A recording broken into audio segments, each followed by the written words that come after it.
From Idaho's News Channel 7, this is Friday Night Football.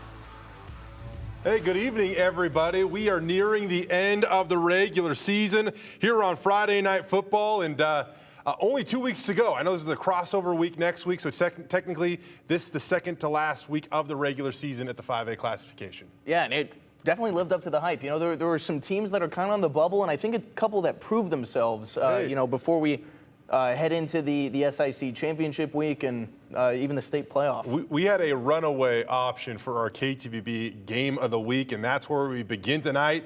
And Brady talked about a team emerging and surprising. Well, that's exactly what you're going to find out of the Nampa Bulldogs. Yeah, well, here's the look at the Mountain View crowd. Horns up as they look to defend their home turf. Nampa was competing at the 4A level last year. They have a 5-2 record to start this season at the 5A level. Well, 14-0 lead to start the game, but Justin McGee gets Mountain View back into it, hops over the goal line in the first drive of the third quarter, and this game would be wide open once again. But Nampa bounces back real quick. Daniel Carrillo keeps on his feet, moving through a pile at the goal line. He breaks in and adds 6 points to that Nampa lead. They would hold a 20-7 advantage after a missed PAT, and a lot of rushing in this game, so let's go with them for an explosive play through the air. Dawson Wall lets it fly. Colin Rogers pulls it down for a 31-yard gain.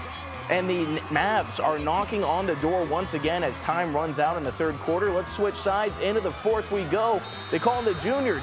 Dolan Van Giesen takes it up the gut, breaks through for another touchdown, and suddenly it's just a 6-point game. Nampa leading 20-14. They need a big play. They get it from a big-time playmaker, Carrillo, right up the gut, makes some cuts, stays on his feet, and breaks away for the run of the night. Nearly takes this one to the house. They finally trip him up inside the 5-yard line, and that Mountain View defense would not make it easy. They force a field goal. Isaac Nordstrom knocks that one through. It's a 2-possession game. Later on, an interception reeled in by Nampa's Patrick Lewis would seal this one for the Bulldogs. They take down Mountain View 23-14. That's their 6th win of the season. Huge one tonight. I got to say, Brady, didn't see that one coming. Big victory for the Bulldogs. All right, fresh off their first win of the season, an overtime thriller from a week ago. Centennial hosted a 5-2 Middleton squad this evening. These highlights will not lack defense.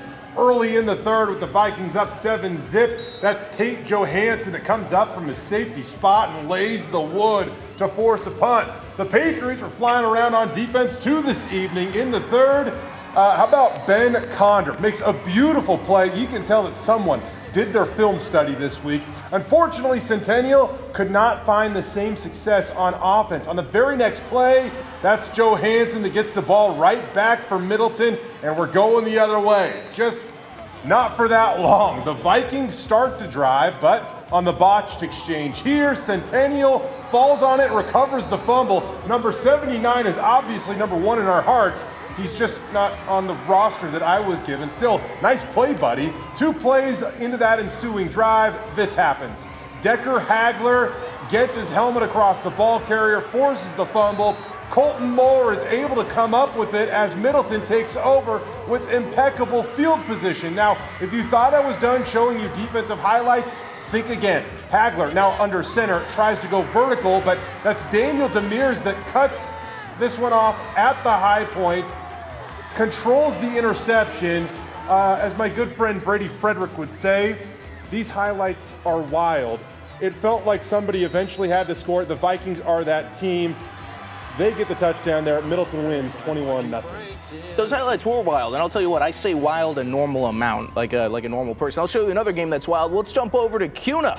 This one was a fun one as the Cavemen host the Boise Brave. Let's start this thing off. We're going to show you the Cuna quarterback, Cole Lukengay, keeping it. Huge pile up at the goal line, but he breaks free, and he does for a second lose the football, but his teammates are there to pounce on it, so it's an early touchdown for the Cavemen. 6-0 after no good on the 2-point event. Well, Boise's ready to respond. Quarterback Cooper Smith hits wide receiver Marco Rossellini. He breaks out for a big run after the catch. This drive makes it all the way down to the goal line. So 3rd and 7, the Brave look to punch it in. Pass is tipped into the air. Marco Ruelas reels it in for the interception, takes it a few yards of the run back, and he's knocked out of bounds to celebrate at that Cuna sideline. That's a good place to celebrate a touchdown or interception like that. Later on, 4th down, they try to fake it.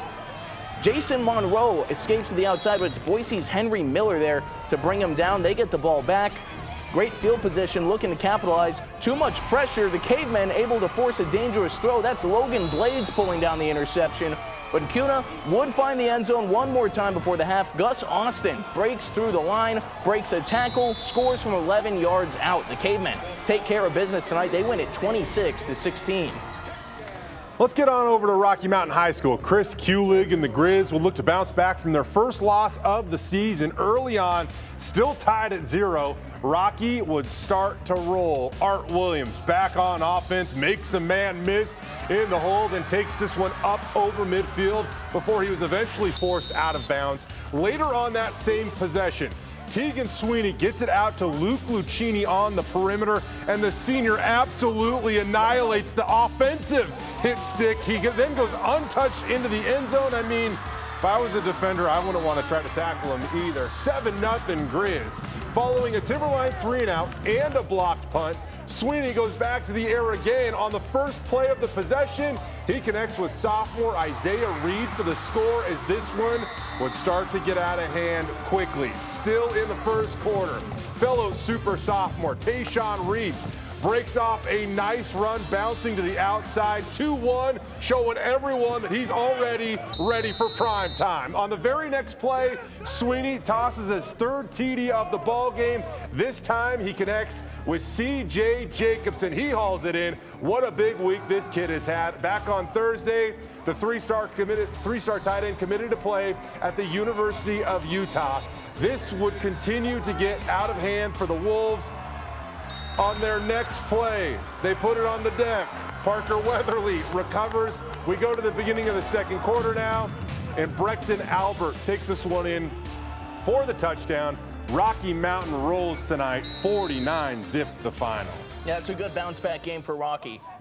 Well, let's jump over to Donald Larson Park. The Capital Eagles face off with the Meridian Warriors. The Eagles decided to go right after the Warriors with Jackson Berg utilizing the onside kick. Charles Bonner recovers it for the Eagles, but Capital was unable to capitalize, and they were forced to punt. The Warriors wasted no time after that. Riley Byington makes an incredible catch off the pass from Zeke Martinez, gets them within striking distance. Jump ahead, we're going to see Luke St. Michel finishing this drive off, running right through the middle.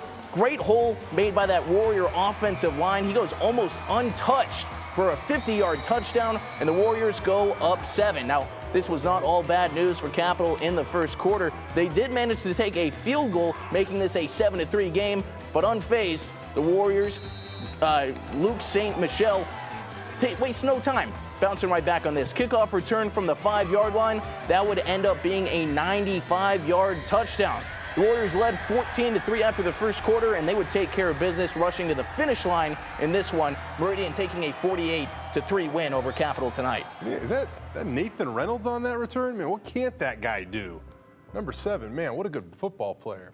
All right, let's get to some Thursday night football going on last night over at Donald Larson Park. Few teams in the state, Brady, are as hot as Eagle is right now. The Mustangs would take aim at their 5th straight victory. We pick it up in the first. The Borah pass rush forces Jake Longson to leave the pocket, but check this out. He buys enough time and then eventually finds Ian Duarte back across the middle, and he'll let you know that's enough to move the sticks. On to the second quarter. Same drive. Roy Hull powers his way across the goal line. That made it 26-0 already. Mustangs out in front, and they were not done. After Borah and Eagle traded punts, here comes Longson again. He takes it right through the heart of the Borah defense, and then just a few plays later, he shows where his game has really started to grow this season. Longson throwing it up top.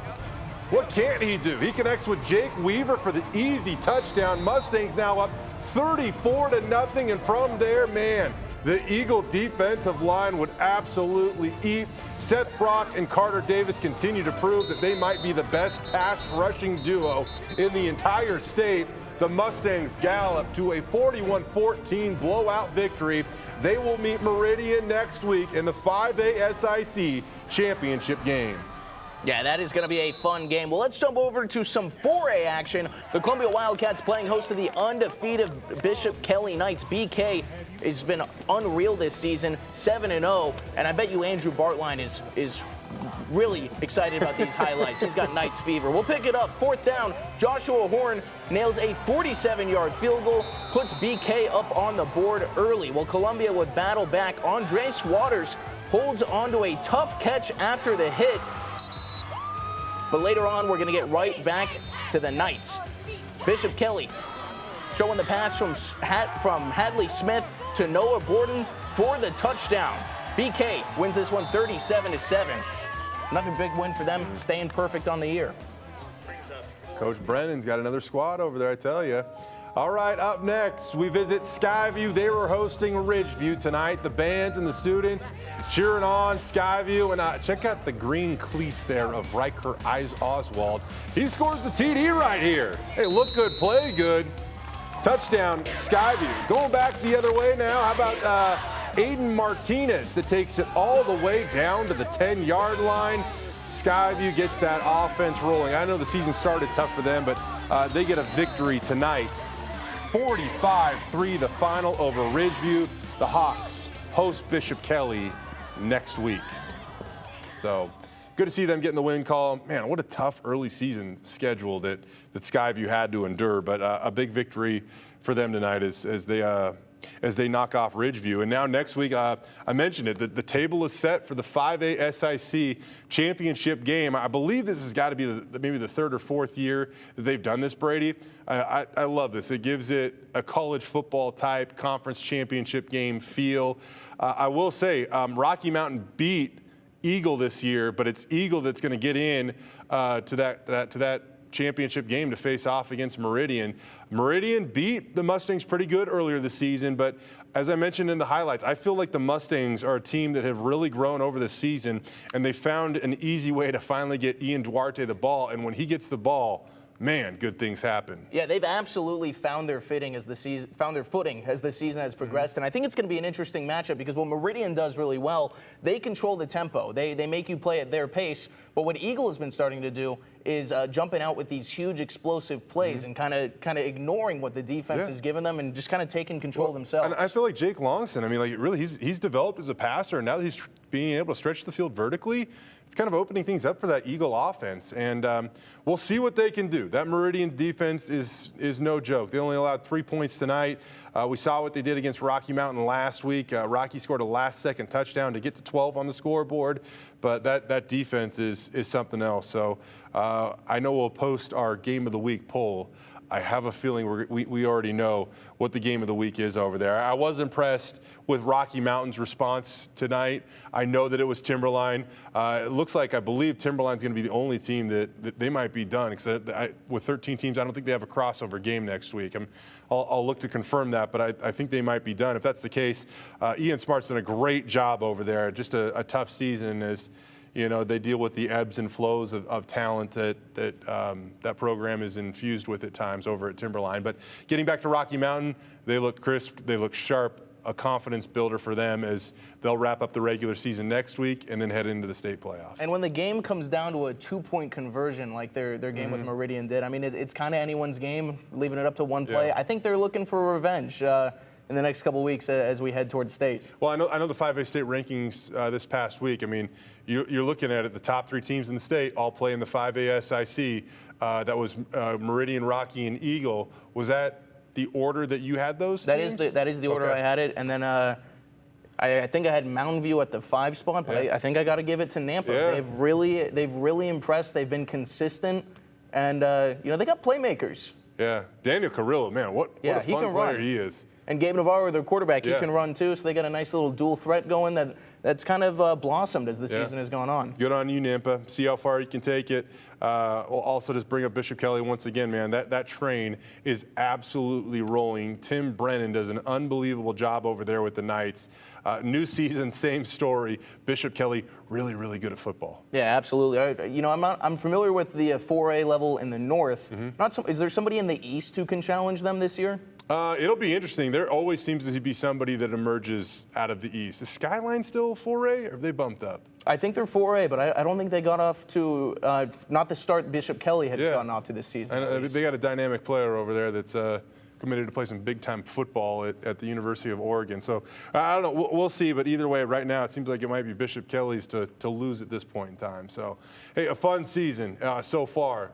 This is the second to final week of the regular season. We'll line it up again, play one more round of the regular season next week. We have a lot of crossover games. I know once we exactly figure those out, we'll have all those updated for you, the schedule updated for you at KTVB.com. I want to remind you to visit our KTVB YouTube page as well as KTVB.com for extended highlights of everything that we just went through tonight. If you missed it, we will have it there. Zach Armstrong, does an unbelievable job at populating that. Also, Danny stays well into the evening on Friday nights to get that done to our producer for this show. So we appreciate everybody's help for us being able to pull this off. Only 1 week left, Brady. I certainly hope it can stay, in the 70s for one more week. Yeah, it's been nice. It's been flip-flop weather. It has I know that's been, man. very important to you. I've never made it this far rocking flip-flops at high school football games.